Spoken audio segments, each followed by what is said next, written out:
12ই ফেব্রুয়ারি নির্বাচন হবে না এমন প্রোপাগান্ডা ছড়ানো হচ্ছে বলে অভিযোগ করলেন পরিবেশ উপদেষ্টা সৈয়দা রিজওয়ানা হাসান। তিনি বলেন, ওই দিনই নির্বাচন হবে, এতে আওয়ামী লীগ না থাকলেও ভোট নিয়ে প্রশ্ন উঠবে না। উপদেষ্টা দাবি করেন, সরকার কোনো রাজনৈতিক দলের পক্ষ নিচ্ছে না। গণভোটে হ্যার পক্ষে প্রচারণা দোষের কিছু নয়। সচিবালয়ে এসব কথা বলেন তিনি। রিপোর্টে জানাচ্ছেন মাহবুব কবির চপল।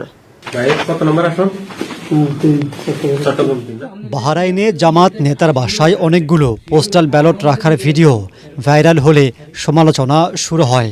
আবার এই ব্যালটে ধানের শীষের অবস্থান নিয়ে অসন্তুষ্ট বিএনপি অভিযোগও জানিয়েছে নির্বাচন কমিশনে।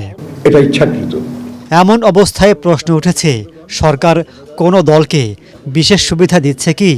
পরিবেশ উপদেষ্টা বলছেন, কোনো দলের পক্ষে নয়, সবার জন্য সমান সুযোগ রাখা হচ্ছে। সরকার কোনো রাজনৈতিক দলের পক্ষ নিচ্ছে না, এটা একেবারেই স্পষ্ট। লেভেল প্লেইং ফিল্ড নিয়ে অভিযোগ আসবে না এমন তো কোনো কথা নেই। কেউ যদি মনে করে তার এলাকাতে ব্যত্যয় ঘটছে, সে তো ইলেকশন কমিশনকে বলবে। গণভোটে হার পক্ষে ব্যাপক প্রচারণা চালাচ্ছে সরকার। এতে ভোটারদের স্বাধীন মতামতে প্রভাব পড়তে পারে বলে অনেকেই মনে করছেন।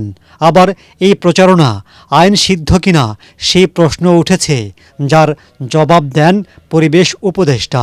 একদম প্রশ্নবিদ্ধ করছে না, কারণ গণভোটটা হচ্ছেই অন্তর্বর্তী সরকারের উদ্যোগে, 1 নম্বর। 2 নম্বর হচ্ছে, যে সরকার আইন পাশ করতে পারে সে সরকার অবশ্যই ইস্যুতে অবস্থান নিতে পারে।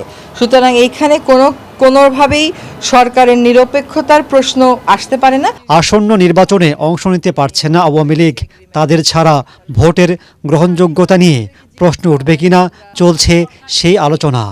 পরিবেশ উপদেষ্টা দাবি করেন, দলটিকে ছাড়াই অংশগ্রহণমূলক নির্বাচন হবে।